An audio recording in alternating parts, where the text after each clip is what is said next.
El Señor nos conceda su paz. El Evangelio del 10º domingo del tiempo ordinario es tomado del capítulo 3 de Marcos en los versículos 20 al 35. Nos dice la palabra del Señor. De vuelta a casa, se aglomeró otra vez la muchedumbre, de modo que no podían comer. Los suyos, al enterarse, fueron a hacerse cargo de él, pues pensaban que estaba fuera de sí. Los escribas que habían bajado de Jerusalén decían: está poseído por Belcebú, y por el príncipe de los demonios expulsa a los demonios. Él, llamándolos junto a sí, les decía en parábolas: ¿cómo puede Satanás expulsar a Satanás? Si un reino está dividido contra sí mismo, ese reino no podrá subsistir. Si una casa está dividida contra sí misma, esa casa no podrá subsistir. Y si Satanás se alza contra sí mismo, quedará dividido y no podrá subsistir. Habrá llegado su fin. Pero nadie puede entrar en la casa de alguien fuerte y saquear su ajuar si antes no lo maniata. Solo entonces podrá saquear su casa. Yo os aseguro que se perdonará a todos los hijos de los hombres los pecados y las blasfemias, por muchas que éstas sean. Pero el que blasfeme contra el Espíritu Santo no tendrá perdón nunca, antes bien será reo de pecado eterno. Es que decían que estaba poseído por un espíritu inmundo. Llegaron su madre y sus hermanos, y quedándose fuera, mandaron llamarle. Había mucha gente sentada alrededor. Le dijeron: oye, tu madre, tus hermanos y tus hermanas están fuera y te buscan. Él les respondió: ¿quién es mi madre y mis hermanos? Y mirando a los que estaban sentados alrededor de él, dijo: estos son mi madre y mis hermanos, pues quien cumpla la voluntad de Dios, ese es mi hermano, mi hermana y mi madre. Palabra del Señor. Gloria a ti, Señor Jesús. Dados los rasgos de este pasaje, podríamos dividirlo en tres partes.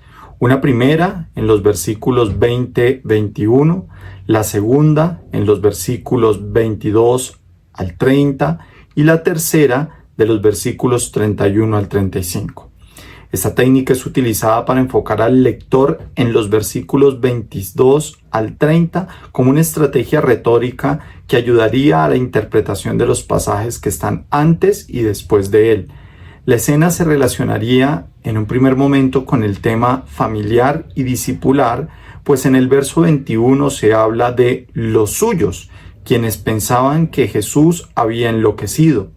Los que piensan que Jesús ha perdido sus cabales son los discípulos que acaba de elegir y no sus parientes, como suelen traducir algunas versiones en el español la expresión griega hoi parautou, que literalmente se refiere a los que están con él, haciendo una clara alusión a los que permanecían con Jesús. Estos son claramente sus discípulos. El versículo 31 retoma el tema de la primera parte de los versículos 20-21, pero ahora en línea familiar, enfatizando el discipulado. Los que están en torno a Jesús no solo son su nueva familia en orden de parentesco, de la cual hablará en el texto central puesto en los versículos 22 al 30, como se dijo, sino que sería una familia de seguidores, de discípulos. Los verbos ver alrededor y dice que aparecen en el versículo 34 son acciones que suelen aparecer en el contexto discipular de llamado, y ahora puestos justo después de hablar de la familia, mostraría que la relación que Jesús está estableciendo entre él y sus discípulos es muy cercana, íntima, dándole un nuevo matiz a la relación maestro-discípulo para convertir al grupo en su más auténtica familia, no ya por la descendencia carnal, sino por hacer la voluntad de Dios. Como se puede notar, el texto central puesto en 3:22 al 30 ilumina muy bien lo ocurrido en los dos pasajes que están antes y después de este. Con todo ello podríamos preguntarnos por qué los discípulos pensaban que Jesús estaba fuera de sí o enloquecido.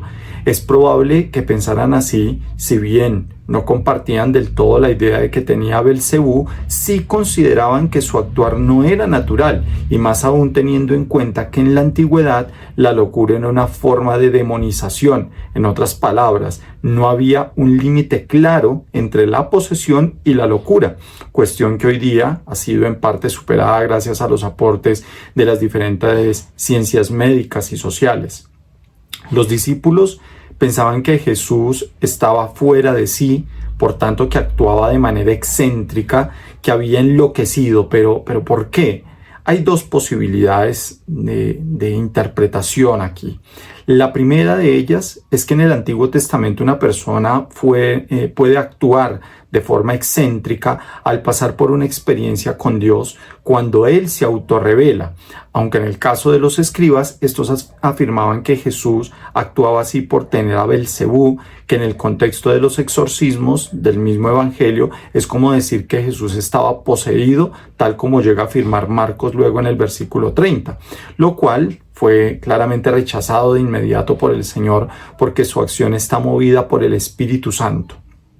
Con esta primera forma de interpretar la acusación de locura o de posesión de Jesús, lleva a que se resalten los versículos 28 y 29, donde Jesús relaciona esta forma de los discípulos de que estaba fuera de sí con una actitud excéntrica ocasionada por Belcebú, aclarándoles que tal forma de actuar está movida por Dios, por la especial relación que tiene Jesús con el Padre, lo cual se convierte en un paradigma de la especial relación que la humanidad ha de tener con Dios a través de su reinado.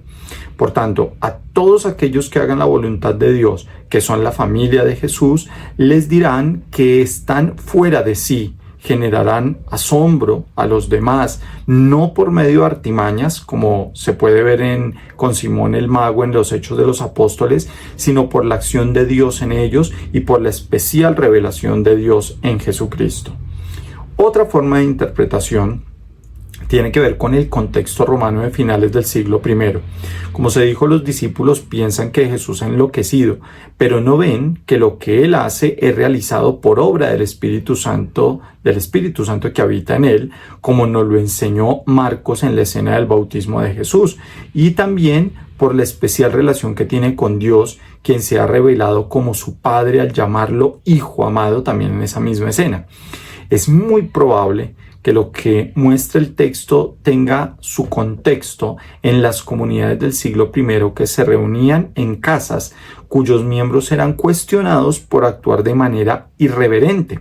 El historiador Cayo Suetonio, historiador romano, que vivió entre los años 70 y 140 después de Cristo, nos deja ver un poco de la realidad de la persecución de Roma hacia los cristianos, a quienes denominaban una superstición nueva y maléfica.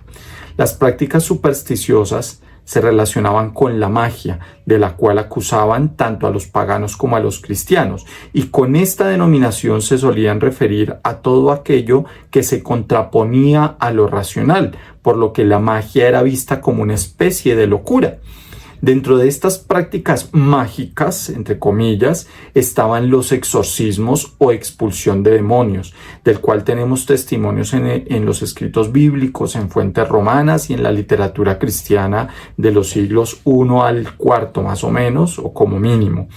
No es de extrañar que en el Imperio Romano piensen que Jesús y especialmente sus seguidores en torno al año 70, cuando Marcos escribe el Evangelio, son magos que expulsan demonios. Por tanto, la locura de la que acusan a Jesús y sus discípulos no es la de una enfermedad mental, sino una forma de culto que se sale de lo racional y que, teniendo en cuenta que este apelativo también se le daba a los paganos, ponía a los cristianos en el mismo nivel social que a estos. Entonces, así las cosas, en primer lugar, para Marcos, todo el que quiera ser un seguidor verdadero de Jesús no puede categorizar su obra como acciones irreverentes salidas de sí, las obras mismas de Jesús, como si el Señor hubiera enloquecido o tuviera un espíritu impuro. Y en segundo lugar, los discípulos del Señor deben tener la misma relación que tiene Jesús con el Padre y así entrar en una nueva dimensión de la relación con el Maestro, la dimensión de la familiaridad. Ahora bien, ¿por qué su familia decide ir por él y sacarlo de la casa? Esto tendría que verse desde la perspectiva de la división de la comunidad. La madre y los hermanos de Jesús son la familia, no solo en el sentido estricto de parentesco, sino que también Marcos los presenta para referirse a la relación entre Jesús y el pueblo judío como familia suya. El evangelista muestra que su madre y hermanos consideran que el actuar de Jesús y sus palabras están dividiendo a la casa, refiriéndose precisamente al pueblo de Israel, la familia de la que devino Jesús. En pocas palabras, la madre y los hermanos de Jesús representan a los judíos que quieren alejar a Jesús de la casa, de aquel lugar donde empezó su acción liberadora. En definitiva, lo quieren alejar de su misión. Jesús termina hablando de la blasfemia contra el Espíritu Santo, que no es otra cosa que una forma utilizada por Marcos para aclarar que, a diferencia de los paganos, las obras de Jesús son hechas por el poder del Espíritu Santo y que la acusación que tenía de que él tenía un espíritu impuro es atribuir la obra del Señor a las fuerzas del mal, una cosa que evidentemente Jesús va a rechazar. El Instituto Bíblico Pastoral Latinoamericano, por medio de su programa profesional en Ciencias Bíblicas, quiere invitar a todos los que aman la palabra de Dios a que este domingo lo vivamos sintiéndonos parte de la familia de Jesús, unidos en el Espíritu Santo y asumiendo totalmente la misión que con Él compartimos. Paz y bien para todos y un muy feliz domingo en el Señor.